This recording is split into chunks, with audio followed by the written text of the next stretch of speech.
God, this is the last movie in the series. The first one was kind of enjoyable. It had a 3-act structure, some basis of character development, and some decent action, and it wasn't just a piece of shit. That was for Transformers 2! There was too much going on! There's no enjoyment to anything! So this is the worst of the series.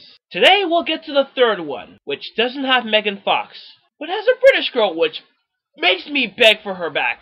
And she's dating an unmotivated Shia LaBeouf, who is much more annoying in this film. And he doesn't want to get a job, but he gets one eventually, working with a guy from Grey's Anatomy. I guess saving the world twice means he should be rich. He even gets a medal from the president. And I assume the viewing of Transformers 2 made things worse. So the Transformers are on various missions without Shia. The main mission of this film is that there are things in the moon. This is found around the time that man first walked on the moon. Let me get this straight. The reason man walked on the moon is because they thought there were alien robots on it? Are you kidding? This movie made the most famous astronauts alive involved because of the most stupidest reason you can think of. You couldn't have just made it a secret mission to see what the fuck was going on the moon. You just had to make it a plot point for a movie.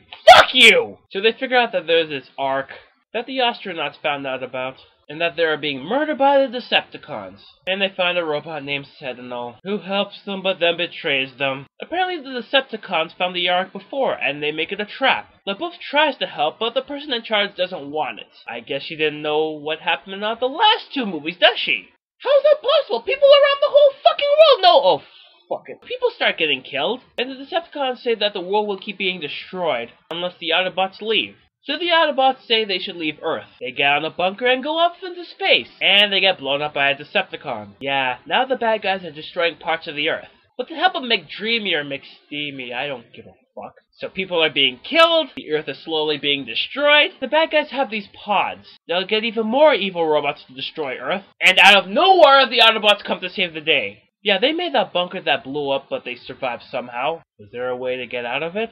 Was there something in that bunker that we didn't know about? Well, thank God none of those questions will be answered because of the mindless violence we have to endure. Yeah, I haven't seen enough of that yet! The Autobots destroy Sentinel and Megatron, so the world is saved once again. Thanks to the Powerpuff Girls! Don't look at me like that, it could happen.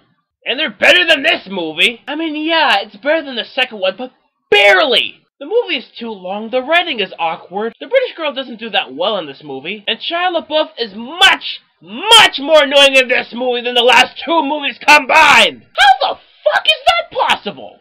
You'd think as time went on the movies would get better, but then they got more terrible and then bad. These movies are living proof that you need a story, actual character development, and good writing behind it. Well, it could be worse, the movies could be ripped off.